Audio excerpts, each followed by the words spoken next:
In September 2018, Glasgow Subway's new trains were revealed at Innertrans Berlin, an international trade and visitor fair for transport technology. The train's sleek design and clean interior almost forgotten amidst the speculation that these trains could run without a driver. Scotland is not unique and singular in this regard. Autonomous vehicles are being introduced the world over. In Norway, an all-electric and what is expected to be the world's first autonomous container ship is beginning a 2-year pilot. There's a whole patchwork of legality. A couple of states here in the United States have introduced laws so that these cars can be used on the roads. I think there's actually no car, no one in there. Wow, this is incredible. Driverless vehicles exist on a spectrum of autonomy, levels 1 through 5, with everything up to level 3 requiring constant human input and attention. An argument could be made that autonomous vehicles under level 3, and especially cars, enable irresponsible and perhaps hazardous driving. During the early days of Google's self-driving car initiative in 2013, the company was developing a level 2 semi-autonomous system called Autopilot. Google employees were asked to drive the car and were instructed that they would be fully responsible for the vehicle and would be filmed at all times. Despite being required to pay attention to the road, some employees were found behaving extremely irresponsibly, doing their makeup or even sleeping. Google shut down the Autopilot program shortly thereafter. In 2021, 64% of British road accidents reported driver or rider error as a contributing factor. 17% reported impairment or distraction, and 22% reported injudicious action. This includes driving under the influence of drugs or alcohol, ignoring signs, speeding, or being distracted by a mobile phone.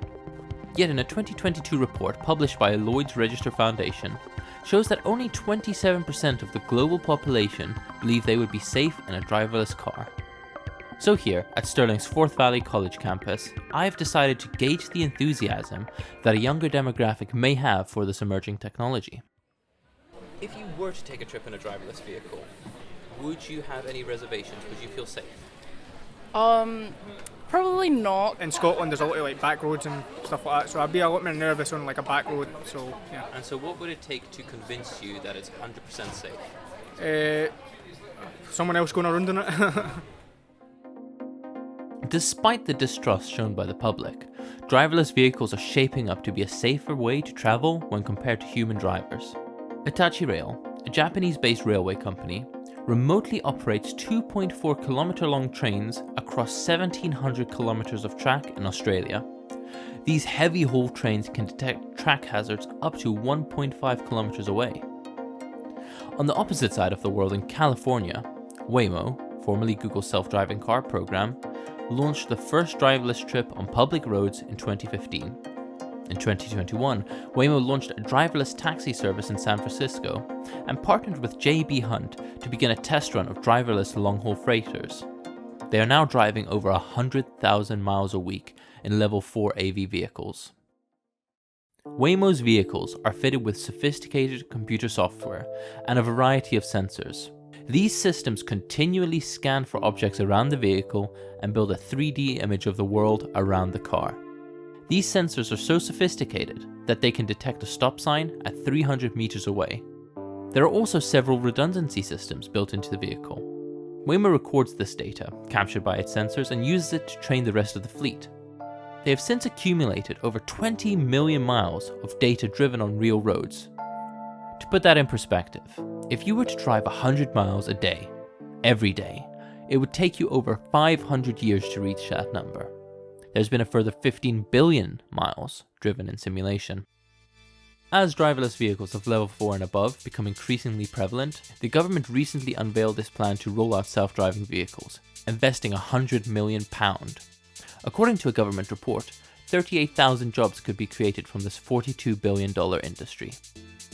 Based on the current pace of technological advancement and capital investment, it's clear that driverless vehicles will only become more prevalent as time goes on. Analysis by the Victoria Transport Policy Institute, an independent research organisation, suggests that autonomous vehicles may be commercially available and legal to own in some jurisdictions as early as the end of the 2020s. and will become normalized and commonplace by the 2040s. The potential benefits of self-driving vehicles are very appealing. Increased mobility and vehicle accessibility for the disabled and elderly, decreased public transport and shipping costs, and coupled with the rise of electric vehicles and renewable energy, a vital way to combat the emerging climate crisis.